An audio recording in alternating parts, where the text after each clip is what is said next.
علی بھائی اگلا سوال ہے، ایک تبلیغی جماعت کے بہت بڑے اور مشہور مبلغ جو کہ سابقہ کرکٹر بھی ہیں، ان کے سامنے جب میں نے اس بات پر زور دیا کہ ہمیں قرآن حکیم کے ترجمہ اور تفسیر پر زور دینا چاہیے بجائے یہ کہ ہم فضائل اعمال کی تعلیم دیں جس میں بہت ساری باتیں قرآن و سنت کے منافی ہیں، تو انہوں نے فوراً کہا کہ قرآن حکیم ان پڑھ صحابہ کرام رضوان اللہ علیہم کو اس لیے سمجھ میں آ جاتا تھا کیونکہ وہ ان کی مادری زبان عربی میں تھا، ہم لوگوں کو پہلے بدوؤں والی عربی سیکھنی ہوگی، چلو صرف اردو ترجمہ پڑھنا نقصان دہ ہے۔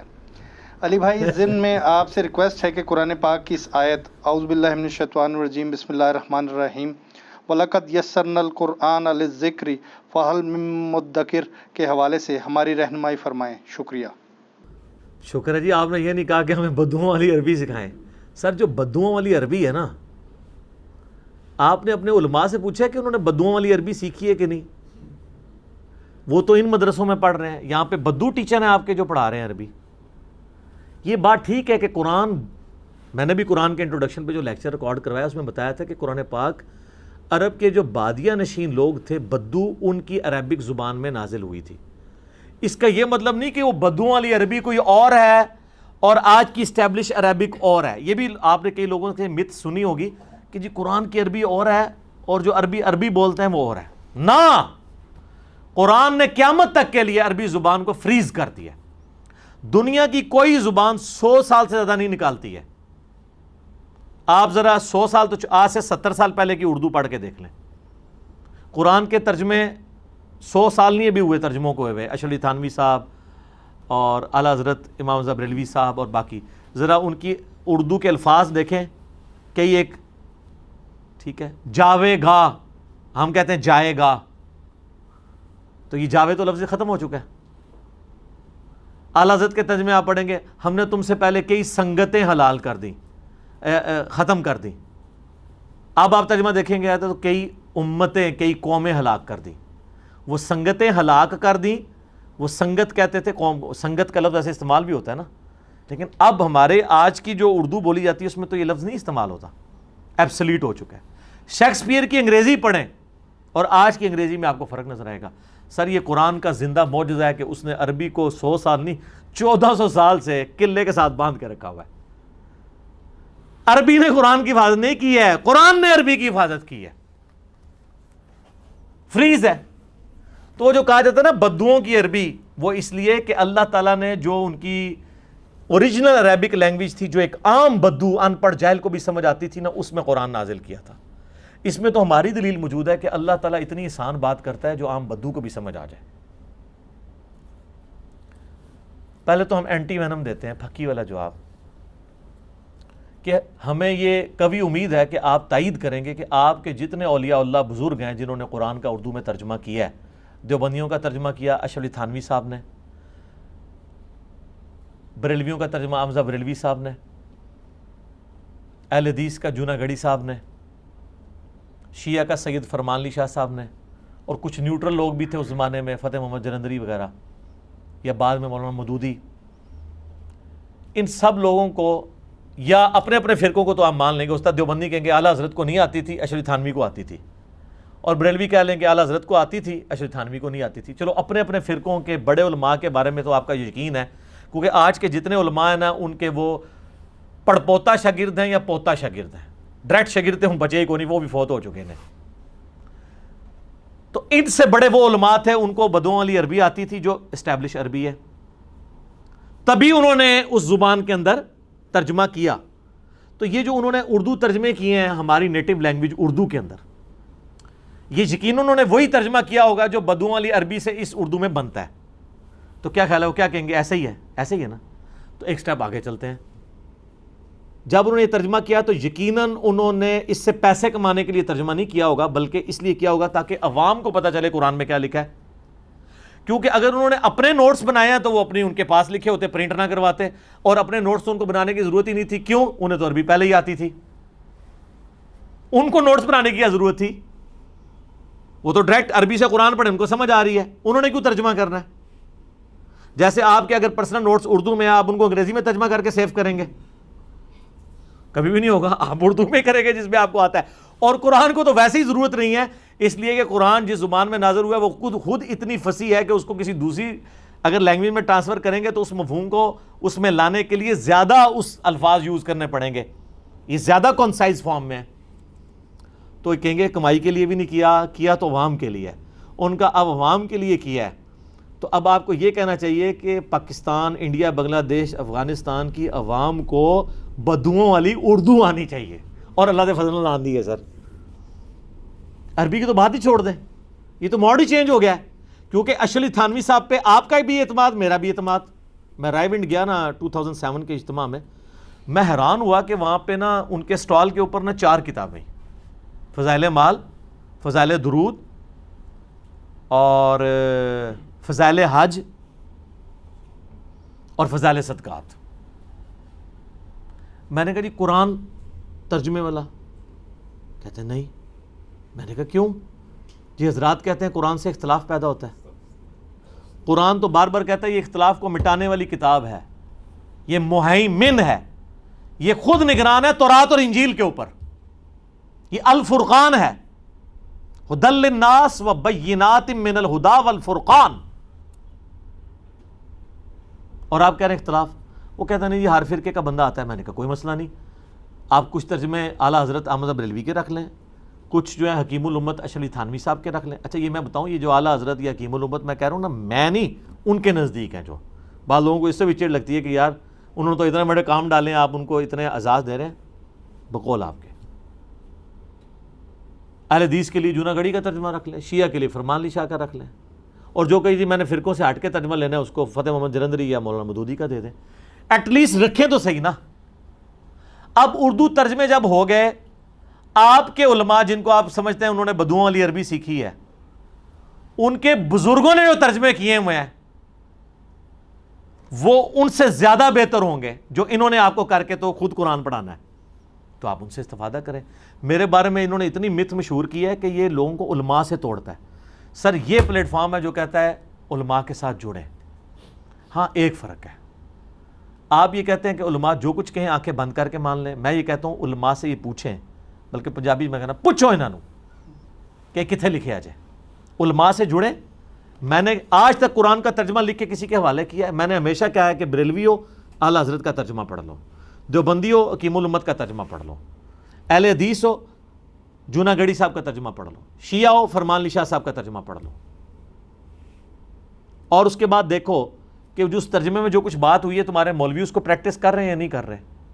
تو اب آپ کے مولوی کا مقابلہ ان کے بزرگ کے ساتھ ہو رہا ہوگا. اگر میں اشرف علی تھانوی صاحب کے ترجمے سے کوئی آیت پیش کرتا ہوں آپ کو اور آپ کا مفتی کچھ اور کہتا ہے تو اشرف علی تھانوی صاحب جیتیں گے، آپ کا مفتی ہارے گا، کیونکہ وہ تو ان کے شاگردوں کا شاگرد ہے. یا وہ کہ اشرف علی تھانوی نے یہ غلط ترجمہ کیا ہے، اس کا صحیح ترجمہ یہ ہے. اور اس میں جب کبھی بھی ہم قرآن کے اوپر لوگوں کو ایمفسائز کرتے ہیں تو اسی آیت کا حوالہ دیتے ہیں جو کم از کم قرآن حکیم میں 4 دفعہ تو آئی ہے نا. سورۃ القمر کی آیت نمبر 17 ہے، پھر 22 نمبر پہ بھی آئی، پھر آگے آئی وَلَقَدْ يَسَّرْنَا الْقُرْآنَ لِلذِّكْرِ فَهَلْ مِن مُدَّكِرٍ. اور ہم نے قرآن کو نصیحت کے لیے، تذکیر کے لیے آسان کر دیا ہے، تو ہے کوئی جو اس کتاب سے نصیحت حاصل کرے؟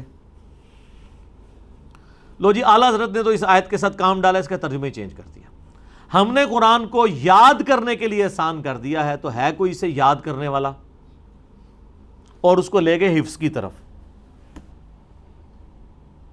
ہے کوئی یاد کرنے والا؟ وہ حفظ کی طرف لگا دیا. یار یہ ذکر کو یاد دہانی بھی کہتے ہیں، لیکن وہ یاد دہانی یہ نہیں ہوتی کہ رٹا مارنا. قرآن کے لیے بھی ہے اِنَّا نَحْنُ نَزَّلْنَا الذِّكْرَ وَإِنَّا لَهُ لَحَافِظُونَ. ہم نے اس الذکر یاد دہانی والی چیز کو نازل کیا، ہم اس کی حفاظت کرنے والے ہیں. یہ کس کی یاد دلاتی ہے؟ اللہ کی. تو قرآن حکیم میں جو آیا نا وَلَقَدْ يَسَّرْنَا الْقُرْآنَ لِلذِّكْرِ فَهَلْ مِن مُدَّكِرٍ، قرآن کو یاد کروانے کے، یاد سے مراد حفظ نہیں ہے، اللہ کی یاد دلانا، نصیحت. ہے کوئی یاد کرنے والا؟ یاد کرنے والا وہ حفظ والا نہیں ہے. ویسے یہ ان کو یہ ترجمے یہ لفظ نہیں تھا استعمال کرنا چاہیے، اس سے تو دھوکہ ہو گیا، تو دھوکہ ہو گیا.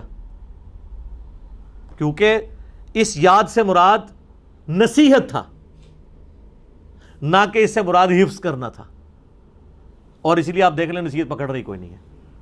کدھر پکڑی انہوں نے نصیحت؟ الٹا آپ کو کہہ دیا جی قرآن ڈائریکٹ نہیں پڑھنا، آپ گمراہ ہو جاؤ گے. کیوں؟ قرآن بڑی مشکل کتاب ہے. اچھا فضائل اعمال اور فضائل سنت آسان کتابیں ہیں؟ ہاں جی وہ بہت آسان ہے. اس کا مطلب ہے اللہ نے جو پوری انسانیت کے لیے کتاب بھیجی تھی وہ دنیا کی مشکل ترین کتاب بنا کے بھیجی. اور آپ کے علماء کا انٹلیکچوئل لیول کو سلام ہے سر، جو کام اللہ سے نہیں ہو سکا آپ کے علماء نے کیا ہے کہ انہوں نے ایسی آسان کتاب لکھی جو ہر بندے کو سمجھ آ رہی ہے. کتنا خطرناک رزلٹ نکل رہا ہے اس کا.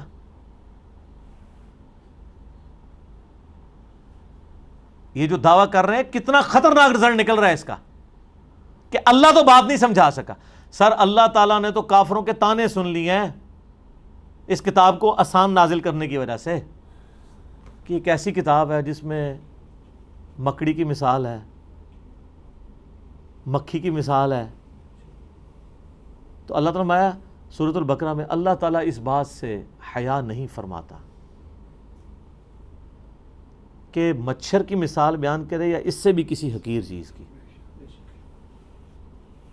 کیوں؟ اللہ کا مقصد بات کو سمجھانا ہے، اپنے علم کا روب ڈالنا نہیں ہے.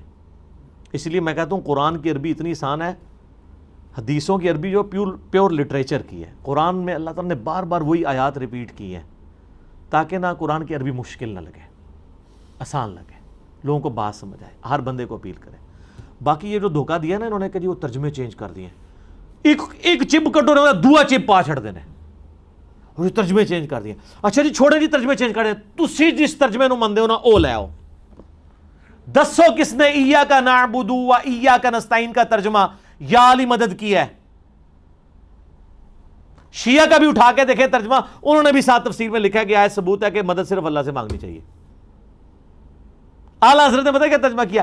اے اللہ تیری ہی عبادت کریں اور تجھی سے مدد چاہیں. سب سے بیسٹ ترجمہ کیا ہے. باقی صاحب نے ترجمہ کیا اللہ تیری عبادت کرتے ہیں اور تجھی سے مدد چاہتے ہیں. یہ ترجمہ کمپریہنسو نہیں ہے. کیوں؟ یہ نعبد اور نستعین یہ مضارع کے سیکھے ہیں اور عربی میں دو ٹینس ہیں، پاسٹ ٹینس اور پریزنٹ ٹینس. فیوچر اسی کے اندر آ جاتا ہے. پریزنٹ اور فیوچر کے لیے ایک سیگا استعمال ہوتا ہے اور پاسٹ کے لیے علیحدہ. اس کو کہتے ہیں فعل ماضی اور یہ ہے فعل مضارع. یہ مضارع کا سیگا ہے. اس کا ترجمہ صحیح پتہ کیا بنتا ہے؟ اے اللہ تیری ہی عبادت کرتے ہیں، تیری ہی عبادت کریں گے. تجھی سے مدد چاہتے ہیں، تجھی سے مدد چاہیں گے. اب یہ دو بار جملے لکھنے پڑنے تھے. اعلیٰ حضرت نے کیا کمال ترجمہ کیا ہے. اے اللہ تیری ہی عبادت کریں اور تجھی سے مدد چاہیں. مراد کیا؟ جب جب پوجیں تجھی کو پوجیں، چاہے آج پوجیں چاہے کل پوجیں، اور جب جب چاہیں تجھی سے مدد چاہیں، چاہے آج چاہیں چاہے بعد میں چاہیں. اب اگر اعلیٰ حضرت خود غوث وقت سے مدد مانگتے رہے یا ان کے ماننے والے کسی بابے کو پکارے تو قرآن نے تو یہ تعلیم نہیں دی ہے. قرآن تو اپنی تعلیمات کے اندر بالکل واضح ہے. تو اس لیے میں کہتا ہوں قرآن میں ترجمے میں ڈنڈی نہیں ماری رہی تفسیر. سر تفسیروں نے تو اکثر اوقات قرآن کے اوپر ظلم ڈھایا ہے. اکثر تفسیریں قرآن کو کاؤنٹر کرنے کے لیے لکھی گئی ہیں کیونکہ جب انہوں نے ایک مفہوم نہیں ماننا تھا دوسرا ڈالتے. اب آپ یہ دیکھیں یہ ایاک نعبد و ایاک نستعین میں شبیر احمد عثمانی کی تفسیر جو کافی عرصہ سعودی عرب سے فری بانٹی جاتی تھی، پھر سعودی والوں کو جب پتہ چلا اس میں غلط عقائد ہے انہوں نے بند کر کے وہ صلاح الدین یوسف صاحب کی شروع کروائی.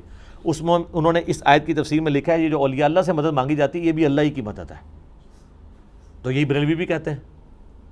اور یہ والی مدد جو آپ عام بندے سے مانگتے ہیں وہ دوسری ہے، وَتَعَاوَنُوا عَلَى الْبِرِّ وَالتَّقْوَى وَلَا تَعَاوَنُوا عَلَى الْإِثْمِ وَالْعُدْوَانِ. نیکی پرہیزگاری کے کاموں میں ایک دوسرے کی مدد کرو، برائی میں الگ رہو. یہ والی جو مدد ہے نا ایاک نستعین یہ ہے دعا، یہ صرف اللہ سے ہوگی. اَمَّن يُجِيبُ الْمُضْطَرَّ إِذَا دَعَاهُ وَيَكْشِفُ السُّوءَ وَيَجْعَلُكُمْ خُلَفَاءَ الْأَرْضِ أَإِلَٰهٌ مَّعَ اللَّهِ. سورۃ النمل آیت نمبر 62. بھلا بتاؤ تو کون ہے جو تکلیف میں گھرے ہوئے شخص کی فریاد کو سنتا ہے اور اس سے تکلیف کو دور بھی کر دیتا ہے، اور تمہارے آباء و اجداد کے مرنے کے بعد تمہیں اور تمہارے مرنے کے بعد تمہاری اولاد کو زمین پہ خلیفہ کرتا ہے. الہ مع اللہ، کیا اللہ کے ساتھ اور الہ بھی ہے؟ اس میں اللہ تعالیٰ نے بتا دیا جس کو اللہ کے سوا مشکل کے لیے پکارو گے نا مدد کے لیے گویا تم اسے الہ مان رہے ہو. میرے بھائیو یہ جھگڑا ہی نہیں مولا علی کو اختیار ہے یا نہیں. مولا علی کو شیخ عبد القادر جیلانی کو اختیار ہو تب بھی آپ ان کو مدد کے لیے آج کی ڈیٹ میں نہیں پکار سکتے. مولا علی بھی اللہ کو پکارتے تھے. مولا علی کا صحیح شیعہ بھی وہ ہوگا جو اللہ کو پکارے گا. آپ یہاں بیٹھے ہیں، میں آپ کو کہتا ہوں مجھے پانی پلا دو، بالکل ٹھیک ہے، وَتَعَاوَنُوا عَلَى الْبِرِّ وَالتَّقْوَى. اور آپ بغداد میں ہیں، وہاں بھی قبر کے اندر دفن ہے، اور میں کو مجھے پانی پلا دو، وہی بات وہی جملہ شرک ہو جائے گا. اس کو اور آسانی سے سمجھیں. بارش کون برساتا ہے؟ اللہ. بائی چانس ہو بھی رہی ہے، الحمدللہ. لیکن یہ ڈیوٹی کس کی ہے؟ فرشتوں کی.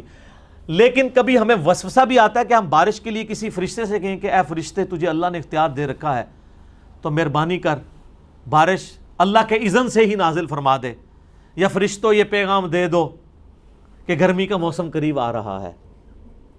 وہ تو نعت لکھی تھی نا، وہ نعت بھی غلط ہے. فرشتوں کو نہیں آپ نے کہنا، آپ نے کہنا اللہم صلی علی محمد. وہ حدیث ٹھیک ہے کہ سنن نسائی میں حدیث ہے کہ اللہ کے کچھ فرشتے زمین میں سیاحت کرتے ہیں، میرے امتیوں کا سلام مجھ تک پہنچاتے ہیں. لیکن نبی علیہ السلام نے یہ نہیں کہا کہ آپ نے فرشتوں کو کہنا ہے، آپ نے کوئی ڈیوٹی اسائن کرنی ہے. نہیں، انہوں نے تو اللہ کا کہنا ماننا ہے، آپ کا تو ماننا ہی نہیں ہے. فرشتے کو آپ مدد کے لیے کسی اسائنمنٹ کے لیے نہیں پکار سکتے. تو بارش کی ذمہ داری اگر فرشتوں کی ہے، مدد کس سے مانگنی ہے بارش کے لیے؟ اللہ سے. تو اگر بالفرض کسی بابے کی کوئی ڈیوٹی لگی بھی ہوئی ہے آپ کی نظر میں، مانگنا پھر بھی اللہ سے. تو یہ جو اس طرح کے دھوکے دیتے ہیں نا کہ جی وہ قرآن حکیم جو ہے وہ ترجمے سے ڈائریکٹ پڑھیں گے گمراہ ہو جائیں گے، صرف اس لیے کر رہے ہوتے ہیں کہ نا آپ کو قرآن سے دور رکھیں. پھر اور کوئی بہانہ نہیں ہوگا نا تو الٹیمیٹلی یہ بہانہ ہوگا جی دیکھیں جی ترجموں میں اتنا فرق ہے، کس کا پڑھیں؟ سر جس کا مرضی پڑھیں، کوئی فرق ہی نہیں ہے. اور اگر آپ میری مانیں تو گوگل حافظہ اللہ کا پڑھ لیں، اس میں آن لائن ٹرانسلیٹر موجود ہے، ادھر عربی ڈالیں ادھر ترجمہ آ جاتا ہے. آج تک پریکٹیکلی کسی نے یہ اپنی زندگی میں 5 منٹ نکالیں اس کام کے لیے کہ وہ کبھی سارے ترجموں کو کمپیئر ہی کر لے؟ اور یہ جو متھ علماء نے مشہور کی ہے کہ ترجمے چینج کر دیے، تو بتائے ذرا کہاں پہ چینج ہوئی ہے؟ رہا الفاظ کا چناؤ. سر آپ 10 صحابہ کو بھی بٹھائیں نا جن کو اردو آتی ہو، وہ ایک طرح کے الفاظ کا ترجمہ نہیں کر سکتے عربی کا اردو میں. آپ 10 PhD انگلش بٹھا لیں جن کو اردو اور عربی آتی ہو، اور ان کو کہیں کہ جناب اس کا ترجمہ آپ ذرا کرو، کیا وہ 10 کے 10 ایک طرح کے الفاظ کے ساتھ ترجمہ کریں گے؟ نہیں. کبھی بھی ایک زبان دوسری زبان میں ایک طرح کے الفاظ کا ٹرانسفر نہیں ہوگی. لیکن آپ یہ مانیں گے کہ وہ 10 کے 10 کا مفہوم ایک ہی ہوگا. اگر کوئی بسم اللہ کا ترجمہ کرتا ہے اللہ کے نام سے شروع، وہ بھی درست. جو کرے گا شروع کرتا ہوں اللہ کے نام سے، وہ بھی درست. اور جو کرے شروع اللہ کے نام سے، تو وہ کہتے ہیں جی کرتا ہوں تو لڑکی کا کرے گی، وہ تو کرتی ہو جائے گا. وہ کہتے ہیں شروع اللہ کے نام سے. او خدا دنا ہے، شروع کر، شروع کر. تو شروع ہی جی پھنس گئے ہیں، ایدے جی اچھائی رکھے ہے جناب کہ جی وہ شروع کتوں ہو رہا ہے جی، او شروع کر اگے بھی ٹور، شروع کر. اس طرح ہو ہی نہیں سکتا کہ 100% ایک طرح کے الفاظ ہوں. یہ سارے ان لوگوں کے دھوکے ہوتے ہیں. کبھی کس طریقے سے شیطان داخل ہونے کی کوشش کرتا ہے. لیکن سر اللہ تعالیٰ نے ہر بلا کے اوپر ایک بلا چھوڑی ہوئی ہے، ٹھیک ہے، کہ جو ان ساری بلاؤں کو غائب کر دیتی ہے. یہ جتنی لیم ایکسکیوزز پبلک کے سامنے لے کے آئیں گے ہم اتنے ہی ان کو جوابات دیں گے. پھر دیکھیں فضائل مال میں انہوں نے لکھا ہے کہ جی 18 علوم چاہیے قرآن کی تفسیر کے لیے. یار تفسیر کرنے کا تو آپ کو کہہ ہی نہیں رہے، ہم تو کہہ رہے ہیں ترجمہ پڑھیں اور عمل کریں.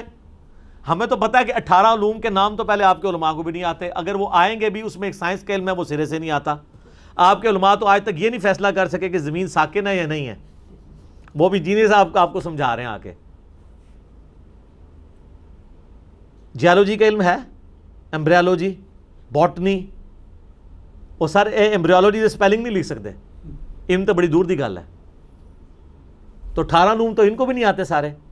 سر یہ تفسیر کی بات ہے. قرآن کا جو مقصد ہے نصیحت، وَلَقَدْ يَسَّرْنَا الْقُرْآنَ لِلذِّكْرِ فَهَلْ مِن مُدَّكِرٍ، نصیحت کے لیے. یہ چلیے بھائی اس کا نمبر آئی تھنک شاید پہلے آپ نے سورہ قمر کا 17 بولا تھا، یہ 32 نمبر نہیں 17 پہ بھی ہے.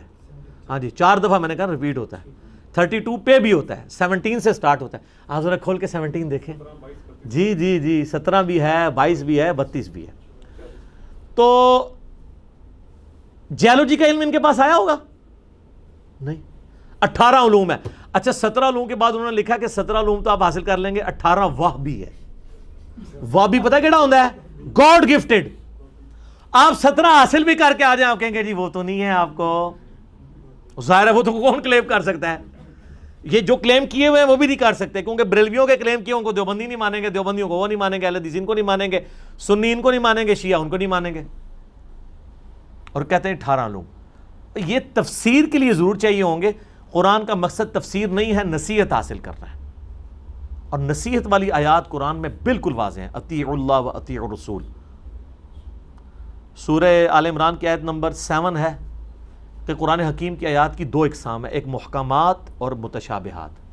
اور اللہ تعالیٰ نے فرمایا کہ محکمات کتاب کی ماں ہے، سب کچھ دین وہی ہے۔ محکم کیا ہے؟ جس میں احکامات آئے ہیں، سود سے بچو، زنا سے بچو، چوری سے بچو، نماز پڑھو، زکوٰۃ دو، اللہ کی راہ میں خرچ کرو، حج کرو، جس میں امر بالمعروف و نہی عن المنکر کے اعتبار سے۔ تو یہ سارے واضح ہیں، اس کے لیے کوئی راکٹ سائنس کی ضرورت ہے؟ عقیدہ تو سارے کا سارے ہی محکم ہے، لیکن جس نے ایاک نستعین نہیں ماننا اس کے لیے وہی متشابہ بن جائے گا۔ وہ پھر تفسیریں کالی کریں گے، اتنے پورے قرآن کی تفسیریں لکھ کے فوت ہو جائیں گے، قرآن نہیں سمجھ آئے گا۔ تو میں کہتا ہوں پہلے قرآن ایک دفعہ ترجمے سے پڑھیں۔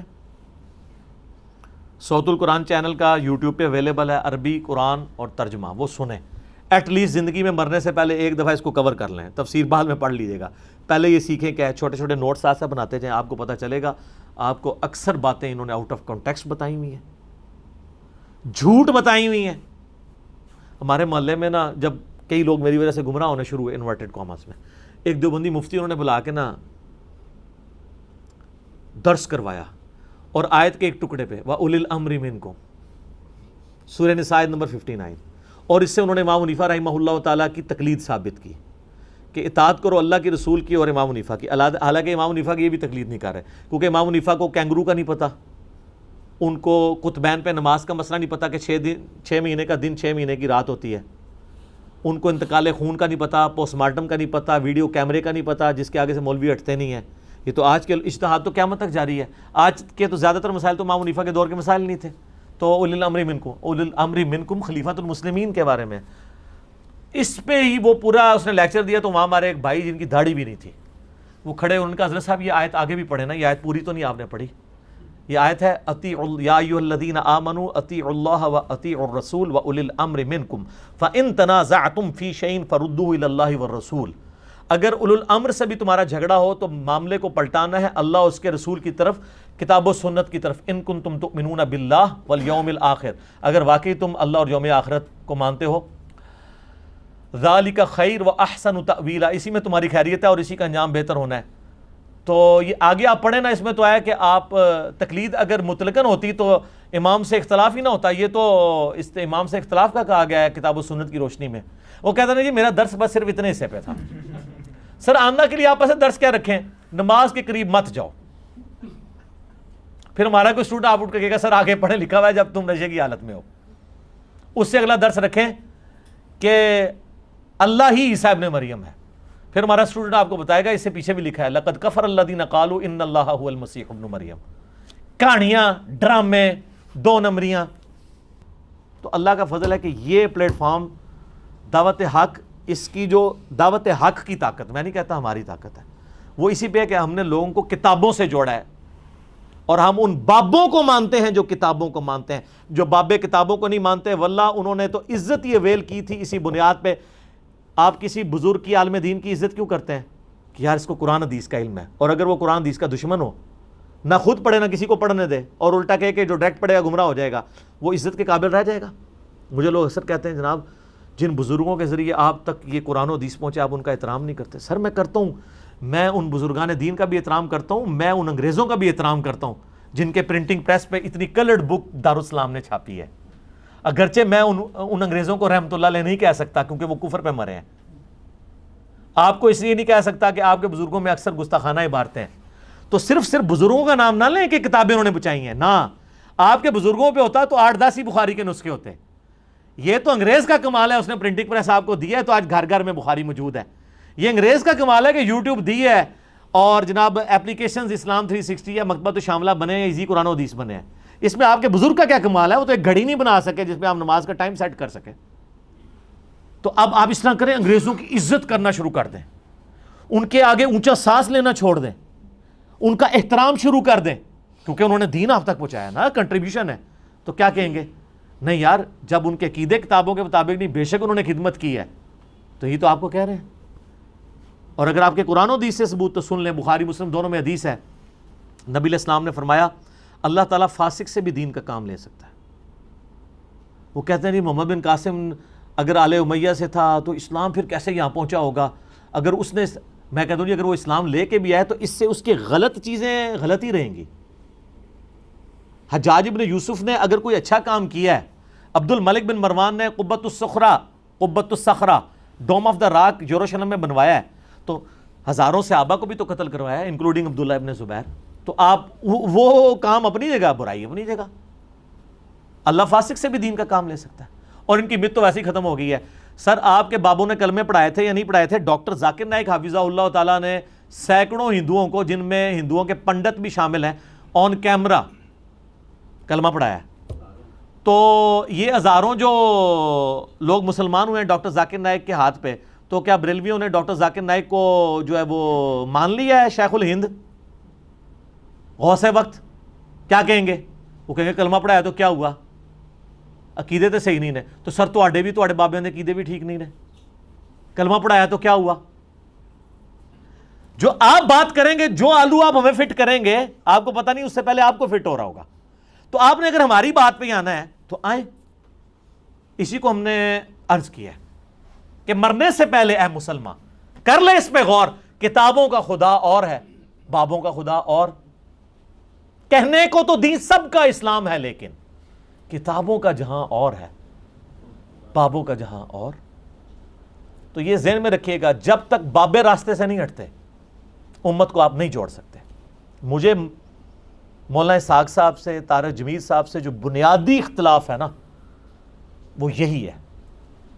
وہ یہ سمجھتے تھے کہ اپنے اپنے بابے قائم رکھتے ہوئے امت میں اتحاد ہو جائے، نہیں ہو سکتا، کیونکہ بابے تو ایک دوسرے کو مسلمان ہی نہیں سمجھتے، ان کے ماننے والے کیسے ان کو ایک دوسرے کا احترام کر سکتے ہیں؟ جو طارق جمیل صاحب کہتے ہیں اپنا چھوڑو نہ کسی کا چھیڑو نہ، نہیں، ہم کہتے ہیں اس کے الٹ ہے، پہلے اپنے آپ سے دستبردار ہوں اور دوسرے کو بھی چھیڑیں، ہو سکتا ہے کچھ بات اس کی بھی ٹھیک نکل آئے۔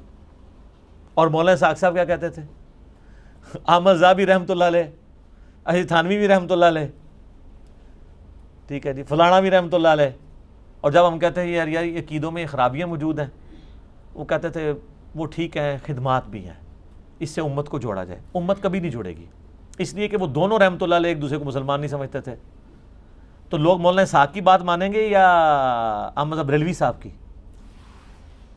احمد بریلوی صاحب نے حسام الحرمین میں علماء دیوبند کے بارے میں ڈکلیئر کیا ہے کہ یہ مرتد اور واجب القتل ہیں، اور اجماع ہے ان کے اوپر، اور وہ عام علماء دیوبند نہیں، اشرف تھانوی، رشید احمد گنگوئی، اسماعیل امبیٹوی، اور کتاب کا نام رکھا حسام الحرمین، حرمین کی تلوار۔ تو تلوار ظاہر ہے ساروں کے اوپر چلا رہے ہیں۔ اس کے جواب میں یہ 1905 میں لکھی گئی، 1906 میں لکھی گئی، المحند علی المفند، ہند کی تلوار ایک مفند سٹھیائے ہوئے بابے کے اوپر، اور سٹھیائے ہوا بابا انہوں نے احمد بریلوی کو کہا، اور اس میں لکھا انہوں نے کہ احمد بریلوی ان کی پوری جماعت ایک شیطانی لشکر ہے جو ہم پہ حملہ آور ہو گیا۔ کام بھی ختم۔ سر بابوں کو چھوڑیں گے تب کتابوں پہ اتفاق ہوگا، کتابوں پہ اتفاق ہو سکتا ہے، بابوں پہ کبھی نہیں ہو سکتا۔ ہاں ایک شخصیت پہ ہو سکتا ہے، محمد رسول اللہ صلی اللہ علیہ وآلہ وسلم، دیٹس آل، ورنہ یہ آپ قیامت تک لڑتے رہیں گے۔ اور سر پریکٹیکلی ہم نے یہ اتفاق کروا کے آپ کے سامنے رکھ دیا ہے، ایسا اتفاق کرایا کہ ہماری وجہ سے ہمارے مخالفین نے آپس میں اتفاق کر لیا ہے۔ اتنا بڑا اتفاق آپ نے دیکھا تھا کہ بریلویوں کے پیج کے اوپر اہل حدیثوں کی ویڈیوز چل رہی ہوں میرے خلاف، اور اہل حدیثوں کے پیج کے اوپر بریلویوں کی ویڈیو چل رہی ہوں میرے خلاف۔ وہ بریلوی جو کہ امام کعبہ کے پیچھے نماز نہیں ہوتی، اور وہ امام کعبہ کے ماننے والے اہل حدیث جنہوں نے سعودیہ سے فتویٰ نکالا ہوا ہے کہ بریلویوں کے پیچھے نماز نہیں ہوتی، اب ایک دوسرے کا احترام کر رہے ہیں۔ بلکہ وہ ایک بریلوی نے کلپ چڑھایا، وہ جیسے کوئی ناکام عاشق کسی جنگل میں چلا جائے نا اور وہ شاعری شروع کر دے، اس طرح وہ ایک جنگل میں گیا ہوا ہے اور اس نے سامنے اپنا کیمرہ رکھا ہوا ہے، میں نے کہا پتہ نہیں کیا اس پہ افطار ٹوٹی ہے، اور وہ کہہ رہا ہے کہ کتنا اچھا دور تھا، لوگ اپنی اپنی مسجدوں میں نمازیں پڑھتے تھے، اپنے اپنے علماء سے پوچھا کرتے تھے۔ مجھے اس وقت تک نہیں پتا کہ یہ آگے کیا کہنے والا ہے، میں نے کہا پتہ نہیں کیا ہو گیا، کہتا ہے پھر یہ دیکھیں ایک انجینئر آ گیا۔ اب لوگوں کا علماء سے اعتماد ہی اٹھ گیا، یہ انجینئر کی وجہ سے نقصان ہوا ہے کہ لوگ علماء پہ اعتماد کرنا چھوڑ گئے۔ سر میری وجہ سے علماء پہ اعتماد نہیں اٹھا، علماء کے اپنے کرتوتوں کی وجہ سے اٹھا ہے، کیونکہ ہم جب کوئی بات بتاتے ہیں نا قرآن میں لکھا ہے، وہ جا کے کہتے ہیں آپ نے ہمیں کیوں نہیں بتایا، ہم کہتے ہیں بخاری میں لکھا ہے، وہ کہتے ہیں آپ نے ہمیں کیوں نہیں بتایا۔ اب اہل حدیث کی عوام ان کے علماء پہ فٹ ہوئی کہ آپ ہمیں بچپن سے اتنی دور کی کتاب کی حدیث ہمیں بتاتے رہے، حاکم کی، کتب ستہ میں تو نہیں آتی نا، الموطا امام مالک میں اس کی روایت موجود ہے لیکن وہ بھی مرسل ہے، 2 واسطے چھوٹے میں، حاکم سے لے کے آتے ہیں، کتاب و سنت 2 چیزیں چھوڑ کے جا رہا ہوں. اور مسلم شریف میں جو 4 حدیثیں تھی غدیر خم کی، قرآن اور اہل بیت، وہ تو انجینئر صاحب نے بتائی ہیں، وہ درس نظامی والے اسٹوڈنٹ بھی کہتے ہیں کہ سر ہمیں تو نہیں پتہ تھی. اور اگر وہ کہتا نا ان کو پتہ تھی تو یہ ایک عالم دین بتائیں کہ میری ویڈیوز بننے سے پہلے کبھی کسی عالم نے غدیر خم کی حدیث کے اوپر ویڈیو کبھی ریکارڈ کروائی ہو. اب تو لوگ کروا رہے ہیں، اب تو وہ لال رومال والا بھی مولا علی کہتا ہے، ٹھیک ہے. اب اس کو نہیں، اب پتہ چلا ہے کہ مولا کا معنی جو ہے وہ آقا بھی اور جگری یار بھی ہوتا ہے، صرف مشکل کشا نہیں ہوتا. تو صرف انجینئر صاحب کو مان لینا آپ، جو 800 سال میں ایک دفعہ آتا ہے. لیکن ہم یہ نہیں کلیم کرتے. ان میں کوئی آیا ہوتا تو انہوں نے فوراً مان لینا تھا. اور منیو بھی نا، میں مذاق کے طور سے کہہ رہے پاویں میں نہ اسی واسطے نہیں لیا، ورنہ انہوں نے کٹ لینا سے بچوں جو بھی کہہ سکتے ہیں، ٹھیک ہے. تو یہ مانے کہ آپ کے اندر یہ خرابیاں تھیں، ہم نے ہائی لائٹ کی ہیں. یہ بہت بڑی دشمنی کر رہے ہیں، پوری زندگی بابوں کے پیچھے گھومتے رہتے ہیں. اور آخر میں فضائل اعمال کی چونکہ بات ہوئی ہے، فضائل سنت کا بھی یہ حال ہے. میں آپ کو بتاؤں، فضائل اعمال میں نے اس کے اوپر ایک مجلس ریکارڈ کروا دیا، اوورال کتابوں کا خدا اور ہے، بابوں کا خدا اور، مجلس نمبر 100 میری زندگی کا سرمایہ ہے انشاءاللہ تعالی. میں اللہ تعالیٰ کو کہہ سکتا ہوں میں نے یہ زندگی میں یہ کام ایسا کیا ہے جو صدیوں میں ایک یونیک کام تھا، جو کسی کی جرت نہیں ہو رہی تھی کرنے کی، کہ لوگوں کو بتایا جائے کتابوں کا خدا اور ہے، بابوں کا خدا اور. اس میں بھی میں نے جو شروع کا 1 گھنٹہ مقدمہ پیش کیا، اس میں نے پیش کیا تھا فضائل اعمال میں لکھا ہوا ہے، فضائل ذکر والے چیپٹر کے، فضائل قرآن والے چیپٹر میں، قرآن کے پڑھنے کی جو تلاوت کے فضائل ہیں، کہ ایک رات احمد بن حنبل کو خواب میں اللہ تعالیٰ کی زیارت ہوئی. کہانی کا سٹارٹ ہی بلنڈر سے ہو رہا ہے. یہ حضرت موسیٰ علیہ السلام کو خواب میں کیوں نہیں زیارت ہوئی؟ 143 الاعراف آیت نمبر 143 میں اللہ تعالیٰ نے موسیٰ علیہ السلام کہا تو مجھے نہیں دیکھ سکتا، پہاڑ کی طرف دیکھ. ادھر اگر موسیٰ علیہ السلام کو اللہ تعالیٰ کہتا ہے کہ میں نے احمد بن حنبل کو بعد میں زیارت کرانی ہے، خواب والا پیکج منظور ہے، انہوں نے کہنے سے بالکل یا اللہ، جڑا پیکج موسیٰ علیہ السلام کو آفر نہیں ہوا ہے احمد بن حنبل کہانی. یہی امام حنیفہ کے بارے میں انہوں نے مشہور کیا. اماموں کو ہم کریٹیسائز نہیں کر رہے. جب ہم عیسیٰ ابن مریم کے نام پہ شرک جو کھڑا ہوا ہے اس کا مذمت کرتے ہیں تو عیسیٰ ابن مریم کو ہم برا نہیں کہہ رہے، نعوذ باللہ، وہ وجیہن فی الدنیا والآخرہ. تو احمد بن حنبل کہتے ہیں میں نے اللہ سے پوچھا کہ سب سے زیادہ تیرا قرب کیسے حاصل کروں؟ تو کہا قرآن کے ذریعے. تو احمد بن حنبل نے کہا یا اللہ سمجھ کے یا بغیر سمجھ کے؟ اندازہ کرو. احمد بن حنبل کو تو یہ کہنے کی ضرورت نہیں تھی، ان کو تو عربی آتی تھی. یہ سمجھے کہ احمد بن حنبل کدھر پنجاب دے کسی قصبے پیدا ہوئے نے، کہ سمجھ کے بغیر سمجھ کے. اور اس سے بڑی بات یہ احمد بن حنبل کو جاہل مانتے ہیں کیونکہ عالم کو تو عربی آتی ہوتی ہے. انہوں نے سمجھا کہ احمد بن حنبل کوئی مویشی ڈنگر پالنے والا کوئی بندہ ہوگا، تو وہ اس نے آگے سے پوچھ لیا. یا ہو سکتا ہے یہ تعویل کریں کہ انہوں نے اپنے ہاتھ سے نہیں پوچھا سی، تو ہاتھ سے پوچھا سی، چلو جی ایمان. تو اللہ نے کہا کہ چاہے سمجھ کے چاہے بغیر سمجھ کے. تو قرآن کیا اس لیے نازل ہوا ہے کہ بغیر سمجھے؟ پورے قرآن کا مقدمہ یہ ہے کہ قرآن ہم نے نصیحت کی نازل کیا. سورہ محمد میں آتا ہے کیا تمہارے دلوں کے اوپر تالے پڑے ہوئے ہیں، تم قرآن کے اوپر تفکر نہیں کرتے ہو؟ سورہ صاد کے اندر آئی ہم نے کتاب اس لیے نازل کی کہ تاکہ اس کی آیات پر غور کیا جائے اور عقل مند لوگ اس سے نصیحت حاصل کریں. فی البدی بے شمار آیات ہیں، میں نے اس پہ پورا ریسرچ پیپر لکھا ہے، امام الانبیاء کی دعوت قرآن، ریسرچ پیپر نمبر 4. کہ قرآن تو اس لیے نازل ہی نہیں ہوا تھا کہ اس سے مردے بخشوائے جائیں، یہ تو قرآن تعلیم کے لیے نازل ہوا تھا. تو کتنے غیر محسوس طریقے سے انہوں نے قرآن کی نفرت آپ کے دلوں میں ڈالی ہے. تو ان علماء نے تو دین کی حفاظت کرنی تھی، لیکن الٹا یہ خود دین کے دشمن بنے. ابھی میں نے اور بہت کچھ باتیں کرنی ہیں لیکن ضرورت نہیں ہے. میں نے پچھلے دنوں ایک ویڈیو ریکارڈ کروا دی ہے علماء کے فضائل کے اوپر، علماء سو کے، بلعم بن باعورہ والی. آیا چاس آیا ویڈیو دیکھ کے؟ ایک حوالہ ڈسپلے کرایا ہے سائڈ پہ، تو وہ میری ویڈیو دیکھ لیں. باقی جتنی میں نے باتیں کرنی ہے نا وہ ان 35 منٹس کے اندر میں نے کی ہوئی ہیں، ورنہ یہ 35 منٹ اور کلپ آگے چلا جائے گا. ٹھیک ہوگا جی.